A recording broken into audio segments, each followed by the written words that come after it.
Hello, Right Streamers. Welcome. This is Right Stream's producer series, the very first special Right Stream producer series, and we are starting off with a bang. We have here today Emmy-nominated television producer Sam Gollestani. Thank you so much for joining. Thanks, Kenny. Thanks for having me. I'm been following Right Stream for quite a while. It's good to finally be part of the community. Fantastic. Really honored to have you here. Just give us a brief intro about yourself, who you are, what your favorite color is, what you like doing, that sort of thing. Thanks, Kenny. Yeah, I've been a TV producer my entire career since the early aughts. So graduated from film school at a place called San Jose State University here in the Bay Area, about 45 minutes south of San Francisco. And, it wasn't a school known for film, but I just had this dream and I followed it. And I've been blessed to be working, in the industry ever since I graduated back in 2002. So, and now I'm incredibly lucky to be able to produce shows in Asia, as well as here in the States. So I get sort of the best of both worlds and a lot of places in between over the course of the last 20 years of my professional career. So yeah. Great. I'm excited to share my story, we're really happy and excited to listen to it. And I'm sure you have many stories and tales and a lot of good advice to young aspiring film producers and filmmakers out there, So all this information and the stories that you've told through your travels is wonderful. We're really excited to hear about them. So we're going to go and get some questions ready for you. And then at the end, we're going to take live comments from the audience. So if you have any questions that you would like to ask Sam, get them ready, and you can then shoot them to us in the comments on YouTube, in the community that we have on Telegram, even on Twitter. So there's any questions that you may have, get them prepped, and we'll go through them. But first, I have a couple of questions here that I'd like to ask Sam. Mm-hmm. And the first thing is, what made you decide to get into television and film? It's a similar story I've heard from other much more successful, prominent people than me, but it really was just falling in love with the cinema, going into the theater, feeling that escapism. And when I say I share a similar story to all the greats, there's maybe 1% of us in the world, 0.5% of us, whatever you want to say in the world, that does it for a living. Obviously such a competitive industry, but I went, going to the movies with my dad since I can remember, and it was my most excited activity of the week. And I just, would just be blown away, and just, that escapism and the imagination, that sort of sparked from the films that I would watch, made me just want to do it. I just wanted to do it in some capacity. I didn't know how, but I just wanted to do it. I just wanted to be part of that world of creating. So I think that was like the, real, hook, line, and sinker. I was absolutely obsessed. And I just, from, I think probably age 10 or less, definitely in grade school, where I realized that that's what I wanted to do. I don't know whether it's going to be an actor or a director or anything in between. I was going to do it. And my parents are from Iran, so they're, typically they just want a doctor or a lawyer for their child and nothing else. Anything else is a failure. But to my parents' credit, they fully supported my dream. And so choosing the film and TV major in the university and all the way through to my Emmy nomination, they've been a solid support system. So that's it in a nutshell. I'm sure absolutely, like, they would have why can't our son have a job that's like, it's not pie in the sky sort of thing. I completely understand. On a side note, I have to know, because I've also kind of have lots of memories of when I was young going to the cinema. What would you say is your favorite kind of memory in the cinema when you were younger? If you could. It's a random one. A lot of people will say Star Wars or some of these huge, but it was a movie called The Fugitive with Harrison Ford, and it was a remake of a popular 1960s TV series. But it was in the early 90s, so I must have been 11, 12, 13 years old. And, they remade it into this film. Tommy Lee Jones was in it as well as a supporting character. He actually won the Oscar for the movie. That was one of the biggest pieces of notoriety that came out of the movie. But but it was that movie. I remembered I took one of those massive camcorders my dad had bought, with the VHS tapes, and recreated one of the scenes where he's trying to evade the U.S. Marshal. Was it the dam scene where he's like, was yeah. that the one? I didn't do anything. I don't care. That's exactly the scene. I can't believe you called it, because obviously I didn't have a dam in my backyard to recreate it, but Did you try a tree house or something? Yeah, it was a fence right behind this big tree in my house in the corner, and I jumped off of it, just entering frame, like I just dived off this crazy dam, and then it was hiding, and I remember there was like a helicopter that just coincidentally was over my house, and it was like perfectly perfect. That evading the cop scene, and that was it. I gotta say, I'm sure. I hope you still have those tapes somewhere. Like if you're able to find them somewhere in an attic or basement somewhere, and digitize them. Yeah, I'm sure now with the technology, what you could do is with AI and the tech, you could literally make it using CG. Yeah, make it a real dam now. Yeah, absolutely. That's crazy you say that. I haven't even thought about it. But it definitely exists in my mom's attic. That's for sure. That's brilliant. I must do that. Yes. Fantastic. Thank you. So next question is going to be, what are you currently working on? Can you give us a little bit of a little inside scoop that we might be able to get? Well, I'm very proud of the show that just premiered a couple of weeks ago called The Challenger Battleground. Of course, my co-executive producer, my executive producer, who is the ritestream CEO, of course, Riaz. He was a fantastic partner, as always, to work with on the newest season of the show we were nominated for the Emmy that we talked about earlier, a little while ago. So it was really exciting for it to come back, and we were able to, revamp the format, add female contestants into such a male-dominated sport like Thai boxing. So, everybody was like, oh, you're doing a new season. This time you got to win the Emmy. For me, it's like, okay, let's not even go there. Let's not even think about that. Let's just focus on one day at a time, making a great series, and then we'll take it from there. And so that was it. It was just premiering on Discovery and Discovery Channel, of course, and HBO Go across Asia. We're going to be premiering all across the rest of the world soon. And this is just a couple of weeks ago with our premiere. So I've been really busy with the post-production of that since we wrapped towards the end of last year in Malaysia. And so it was such a rewarding full circle experience to be able to utilize technology and things that, that have come to light since we wrapped in the last season in 2011. So it's a bit of a reboot. And that was really absolute, like a toy, like a kid in a candy store having all these different tools to be able to make an even better show from the last time we did it. So that was a pretty rewarding experience. And then other than that, I'm editing a short film that I made about September 11th, being a Middle Eastern American growing up, when that event happened, being able to tell my story. I'm teaching at the university that my alma mater at the film school. So it was sort of a cathartic experience, full circle, 20-year anniversary, 9/11, and just my day on campus when that event happened, people looking at me like, looking Middle Eastern, like I might be, like I'm one of them, like I'm part of the enemy, I'm as a terrorist. So being able to tell my story, write the script, produce it, and direct it, bringing in professionals to, lead the departments and lead my students with me at the helm, was probably one of the most, if not the most, incredible experience of my entire career. So that's I'm editing it now, so I'll be entering all the film festival circuits soon, God willing, and then going back to teach in the fall. So consulting on projects, hopefully with Riaz. We've talked about some things here and there towards the end of the year as well. Fantastic. It all sounds really exciting, and I really kind of look forward to seeing everything. I'd love to see if you have one available eventually. I'd like to see a trailer of that. If you could have one, I can post it to the community. I'd love to share that. Yes, and start getting the buzz going, and I call it the untold story of the racism against Middle Eastern Americans in the immediate aftermath of 9/11. So it's called A September to Remember. We got our Instagram page that I'm going to start working on getting boosted, and I'd love to share that. Thanks, Kenny. Absolutely, my pleasure. It's really good to get an interesting take or viewpoint from current events that have happened, and because there's a lot of stories that I've been told, and there's stories that haven't been told.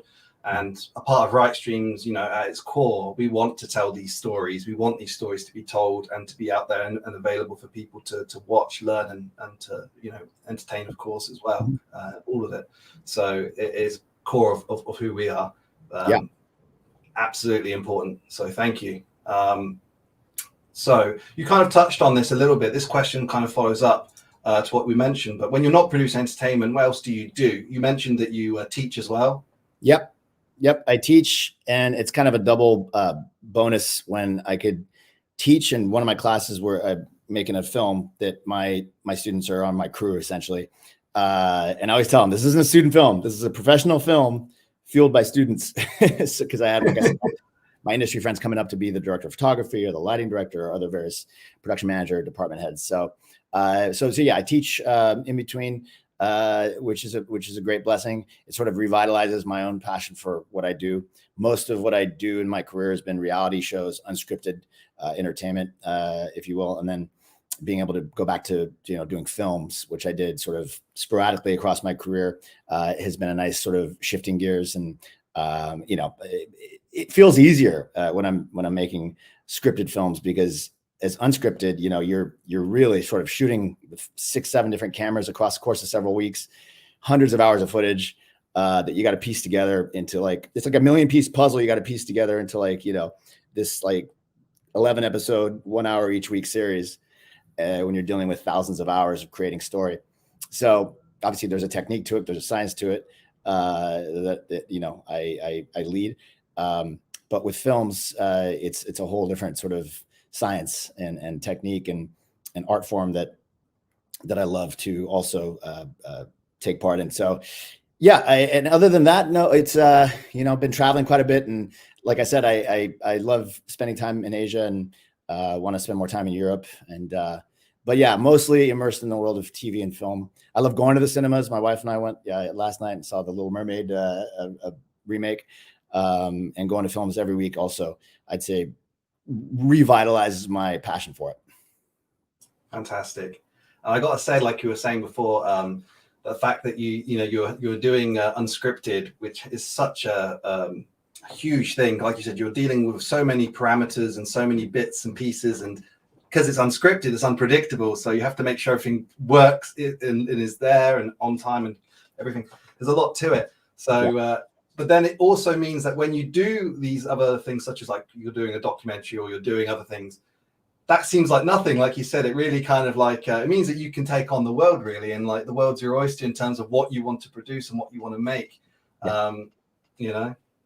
Exactly. It's just, again, depending on what the project is and what market it is, and, you know, things of that sort. And to get more specific about it, when you're shooting either anything, whether it's a film or a reality show in LA versus, let's say, Malaysia, Kuala Lumpur, there's going to be different sort of market rates for equipment, for manpower, for crew. Of course, we're always going to pay a fair, you know, rate for, or else we're not going to have a crew wherever we are. But on that point, it could be quite, no matter what, it's generally more expensive to do a film than a reality show, only because if you're trying to get talent that people are going to want to watch and, you know, getting buzz, obviously talent fees for your actors, your actresses, and even your, you know, crew members are generally going to be a lot higher for, you know, as opposed to for films, as opposed to reality shows where they're generally everyday people in your cast, you know, embarking a dream and going for that. So, so just like this is just one example of why scripted is generally a lot more expensive than unscripted, which is another reason why unscripted is not a fad. People thought it was going away in reality show days. Earlier days of my career, we were doing, you know, shows like Survivor and others. They thought it was just a reality show fad, but that's proven to be not accurate. You know, these shows are still going strong. 40 seasons. Huge followings. TLC being a huge producer of a lot of them, right? TLC, you see a lot of them. Yep, of course, TLC, and even shows like Amazing Race, Survivor, I mentioned, and others. Even The Apprentice, you know, that spawned, you know, my old big boss Mark Burnett, that spawned the Donald Trump, you know, political career. That show's still going to this day. They're doing a version in Asia right now, so it's pretty remarkable. And Shark Tank, shows like Shark Tank that derived from Dragon's Den, you know, they're still going strong after all these seasons, over a decade. So that's the golden part of that industry, that sort of genre, I should say, is it's cheaper and it still draws a great audience in terms of reality and scripted shows, cheaper relative to scripted. So that's why it's a win-win. And also, like the also win-win as well is that you are giving students the opportunity to get hands-on. And I will tell you this: the best experience is when you are in it and you're hands-on, and that's how you learn the most from any classroom, is getting on the scene and filming and doing a shoot, and it's invaluable, really. So I bet you're very popular with the students. Yeah, well, I hope so. I'd like to think so. Look, I'm not a scholar, so being back there, my only qualification, of course, was my real world experience, which I try to infuse in all my lectures. I try to incorporate real world anecdotes, successes, failures, everything in between, because that I think that's the biggest takeaway my students could take going into the real world. So I think I'm proud of that as well. And I think especially coming off the pandemic, it's such a competitive industry when you're graduating with a film degree, let alone when you have years of not even being able to make student films with your professors like the students I was dealing with. So it's even more of a back foot for such a competitive business. So that's why I was happy that I could bring in some real world stuff and really get their hands dirty again, making stuff off the back of that pandemic. Absolutely. So next question is, when did you meet the ritestream CEO Riaz? Because I'm sure that's got to be a funny tale to tell, huh? Well, he's a perfect example of following your dream. When I said earlier, and it's such a cliche thing to say, follow your dream, but it's really what I described, going to the theater with my pops and not losing focus since I was 9, 10 years old to do this. Riaz is the same way. He was a tech guy. With his, doing great in the tech world. I believe it was computer science, computer engineering that he was doing in Australia. And then, I think from my understanding, he got like a payout to leave the company and move to Singapore. And he's so forward thinking that he knew Singapore was going to be the place to be back in the, early aughts, maybe mid 2000s. And then, decided to go follow his dream, and take, the money he'd made from tech to, be a TV producer, essentially. And then again, he had some connections here and there from Australia. I think the social scene in Australia, and then which led him to Mark Burnett, who of course is the man I spoke about earlier. He's the man. He's the man. It was a godfather of reality TV. And Riaz decided to do The Contender, which was a big show we did, big budget, Sylvester Stallone, Sugar Ray Leonard, all these icons in the first season that I worked on in LA. And he decided to come do a version for Asia and sort of incorporate the local martial art, which is, of course, Thai boxing, one of the local martial arts, which was Thai boxing. So he made The Contender Asia, brought out some producers, including myself, that were doing the US version to sort of get it right, working with the locals, cultivating the talent in Singapore at the time. And so that was, Riaz's forward-thinking approach. And he had this business model that was, incredible, with getting some branded content on board, sponsors, to be able to get the green light to be able to afford the license fees for Mark Burnett, let alone all the production costs. And so, and here we are, 17 years later since we first worked together, off the back of the Challenger Battleground we just did. So he found me just through getting the right producers to come do the show right across the pond and bringing me to Asia.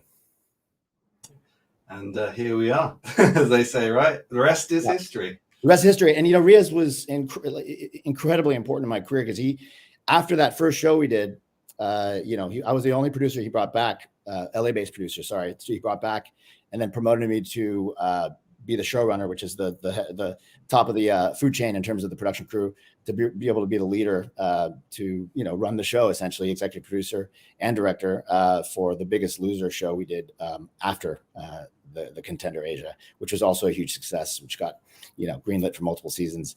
And that was I was probably in my late 20s, to be able for him to be able to see my potential and talent, promote me probably what I thought was before my time, but he saw something in me, and turned out to be the best for both of us. So I have an immense amount of gratitude and appreciation for Riaz for believing me. That's fantastic. Thank you. Thank you for that. So we kind of discussed like the highs and lows. Maybe we can get into that.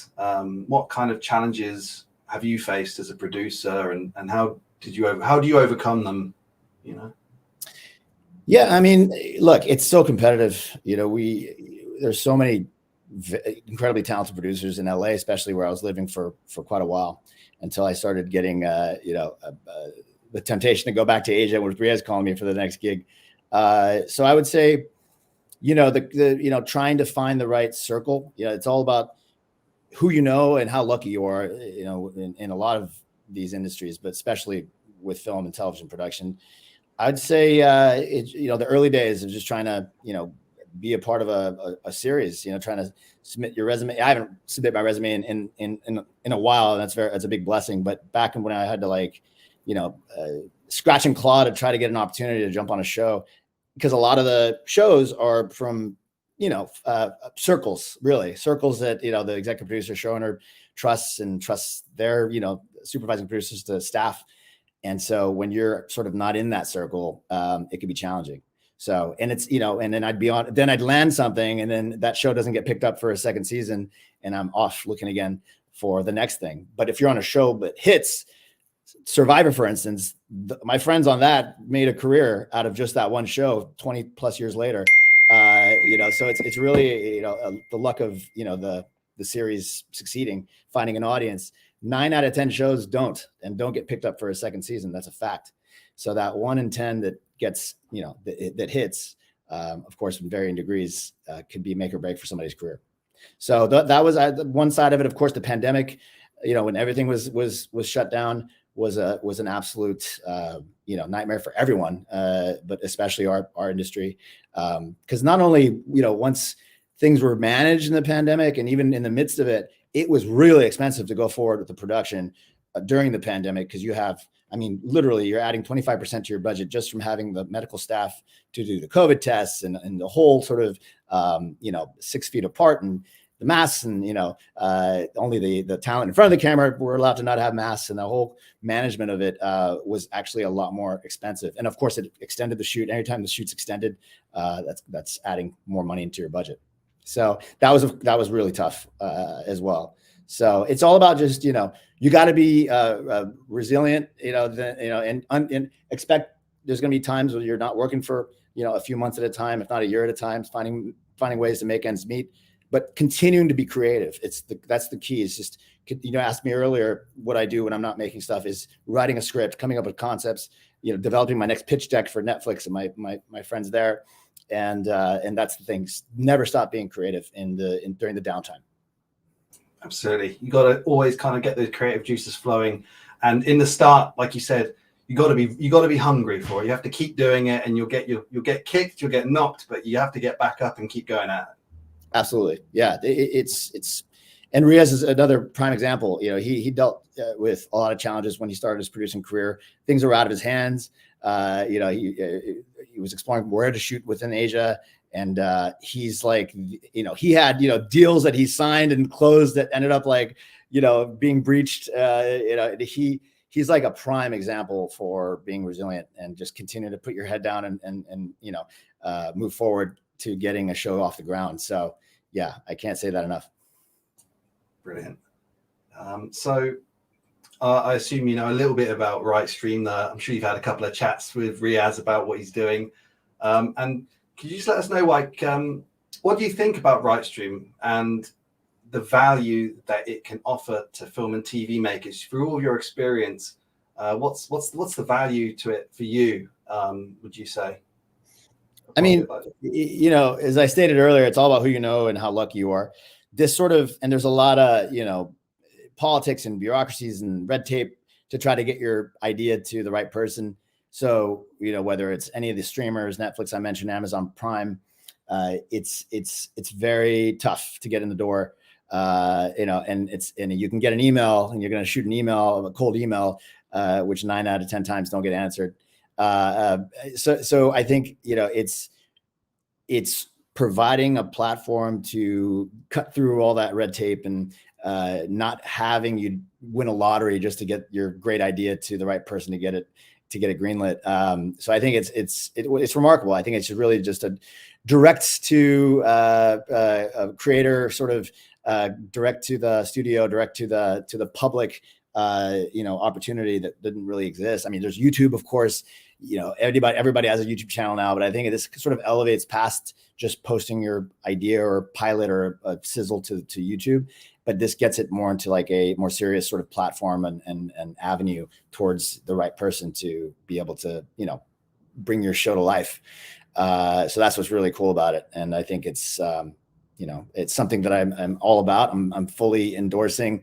Had Riaz on talking to one of my classes at the university, and he opened up an offer for them to, pitch their ideas, and I'm all for it. So I extend the ritestream message to all the up and comers and those that have a dream to get their show made. That's brilliant. I also, it's really a gift to aspiring or independent filmmakers in particular, who want to get their film, their shows out there, and it's without any of the bureaucracy of it all and the simplicity. So it's really a godsend for a lot of independent filmmakers, really. And that's why I'm like, one of the honors I have working here is like, you get to see all of this great stuff that you wouldn't otherwise see. Yeah, and across the global market, it's like, you got the Cannes, you got some of these, annual events where producers can go and get their stuff seen. But this sort of this creates such a much easier sort of feasible platform, especially for people that can't afford to go to Cannes or don't have the connections to, where to go when they're there and, set up things. So this is an absolute breakthrough. Absolutely. And a little bit about ritestream is, as we're growing and our timeline and our roadmap of what we're doing, we're actually going to be helping even more independent filmmakers by our launchpad. So can you tell us maybe if you considered possibly participating in a ritestream launchpad when it's out and ready to go? I wrote yes, short answer. I wrote a script during the pandemic that is that involves the country Brunei. Brunei is where my 12-year-old lives. He goes to international school there, and it's a country a lot of people surprisingly have not heard of, at least in the West. And so I was inspired by, a guy I met named Wu Chun. He's a pretty big celebrity in the Chinese communities. He's from Brunei. Brunei has a big Chinese population. And I connected with him just because our kids went to the same school. And I came up with this idea that he's mobbed when he goes to China and other parts of the world, but he's, just lives his life freely. When he's in Brunei, obviously it's a country of 300,000 people. It's a small country, but I was inspired when I met him and saw my team in Hong Kong when I was back working with Disney, get excited when I mentioned I met him. And I created the story once the pandemic hit, and I was stuck in a 15-day quarantine in Brunei on the way to see my son in a hotel room. It felt like you're in prison. And I just sort of, like I said, trying to just always be creative during downtime. And I wrote this full feature script called Brunei on My Mind about, with him as the lead character, loosely based on his real life, that I'm trying to sell right now to the Brunei government. I met with the tourism Brunei group, and I pitched the idea to them. They've endorsed the film. They gave me a full legal letter, sort of signing off on the project being shot there. So it's like now taking that one piece of paper that's making the project a lot more tangible and real and serious to get investors as we speak. So that's one that I should get on there as soon as possible for the launch pad, because I have strong belief in it with some talent that are attached that are bankable. So that's it. That you just made me realize why, Kenny, that I'm actually behind not getting that already on ritestream Launchpad. Amazing, really, really amazing, and I'm sure many people in the community will love to back it and support it and be a part of that story and that journey of that film. So fantastic, really, really exciting stuff, and looking forward to it. and working with you as well. Like, I'm sure we're going to see, we'll see more of you, and we'll see your brilliant films and shows as they come. Thanks, Kenny. Thank you.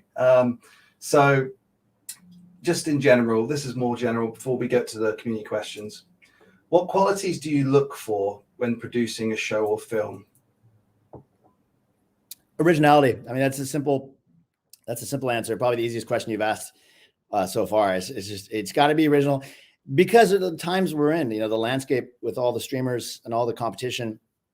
You know, there's so much content that's been overdone, and I just know from my pitch meetings with some of the big streamers that they're looking for that one show or idea that's going to draw more subscribers. That based on that one idea and that one format and that one thing you're pitching them.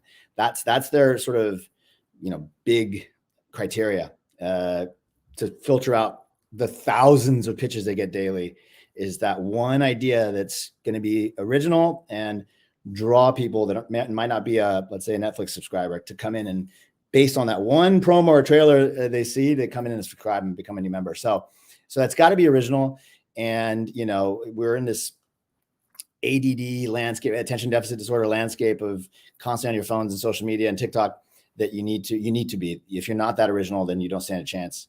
That doesn't mean you can't steal a bit of ideas here and there. I always encourage that with my students and others, but, you know, create, you know, spark some ideas from things and create something magical, you know, as a concoction of creativity that you come up with. So yeah, that's something I can't stress enough. You gotta push the envelope, and pushing the envelope, you know, don't feel so restricted or, you know, feel like something's a little too much. It's got to be too much in today's day and age. Riaz and I were just talking about that, you know, some ideas, you know, he had that he's you know, he's really sort of an idea he gave me. I'm not going to talk about it here, but that maybe when we first met would have been like, you're kidding, right? Today, I'm like, that's great. That's what we need, because all these other shows, they don't take it that far, but that's what we need to do for this. So I don't want to lose everyone by getting into generalities with this sort of idea, but it's all about pushing the envelope. Don't think it's too much. It needs to be too much. You know, if you don't present that idea, somebody else will. Take it to a level that we haven't seen before, and don't be shy about it being too much. Fantastic. Thank you so much for answering all the questions here. Fantastic. So I suppose we can now take some questions from the chat, if that's all right with you, Sam. Yeah, let's do it. All righty.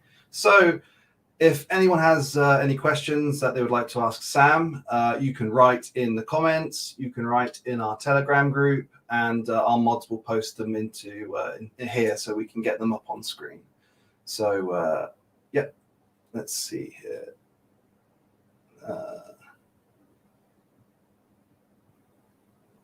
Okay. So you've actually touched on this before. If you have works and that you'll be doing with ritestream, any series or films, and any sort of features that you like most in ritestream that can draw you in, if there's anything there? Yeah.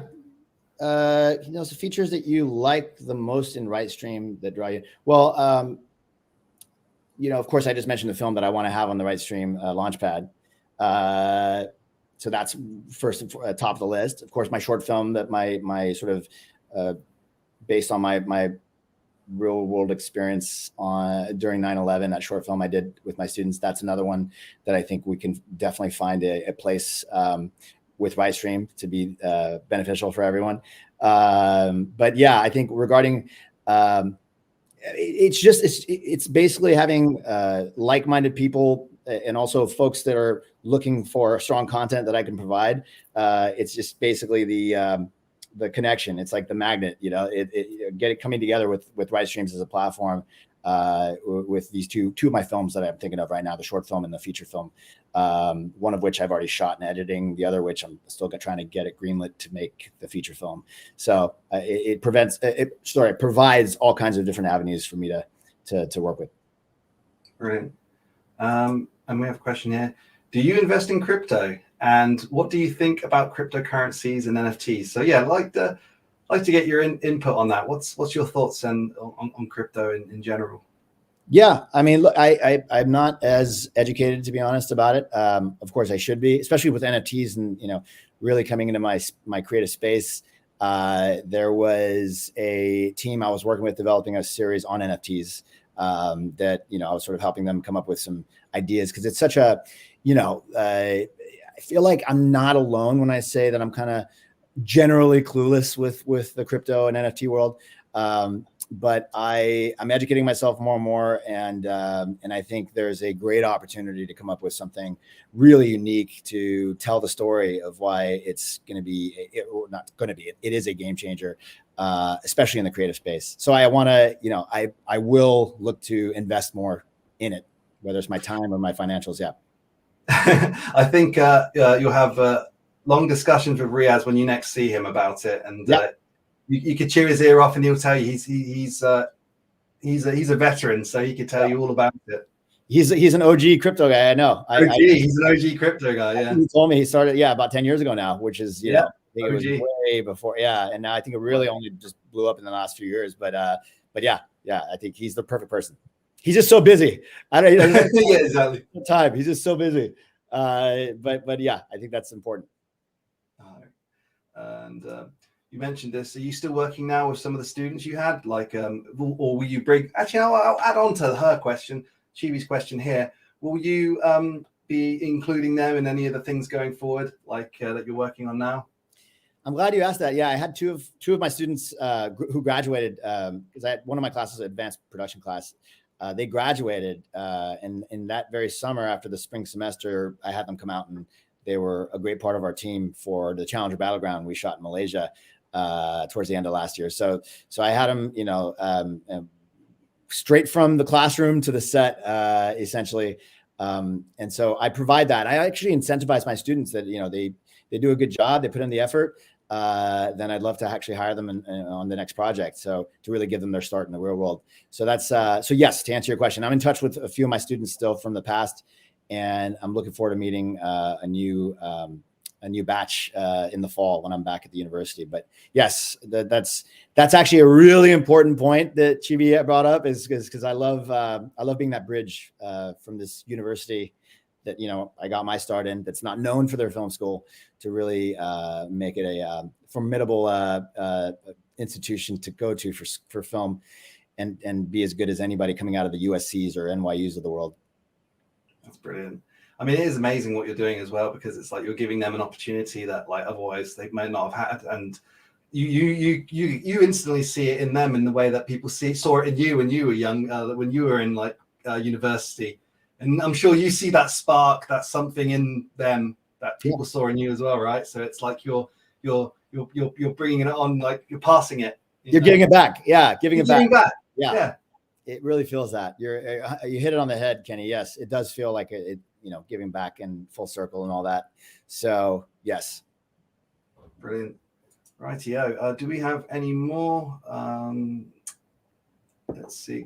We'll give it just a moment, but I think, especially Kenny, on that point, it's because it's such a competitive industry. It's all about, if your name, if your last name doesn't have Spielberg, if you're not his kid, or if you don't have like an uncle who's in the business, or a best friend that made it, then you don't have a chance. And I want to sort of completely abolish that thinking, and just know with me to provide at least some kind of a contact to get in, to break in. But also, you put in the work, and you put in the networking that's just really important. Once you move down to LA or anywhere that has a big production scene, you can break in. You got to be patient. You got to stick through the downtimes, make ends meet. Work at Starbucks if you have to when you're young, and just to pay the bills, and then you'll have your opportunity, and never stop being creative. Still, while you're trying to break into the production world, while you're working at Starbucks, keep writing the scripts, keep that creative juice going until you get your chance. And you will get your chance if you're relentless about it. Sam, thank you so much. That was a really interesting, really inspiring AMA. Like I'm coming out leaving this and feeling very positive, and just want to say thank you so much. best of luck to you. Look forward to working with you as well. ritestream's very much looking forward to working with you and checking out what you have. Please send us any trailers that you may have always, and we'll share them with our community. And yeah, thank you so much, everyone, for joining us. And Sam, thank you again. Thanks for having me, Kenny. We'll be in touch. Absolutely. Thank you, everyone. Take care. Enjoy your week. Cheers.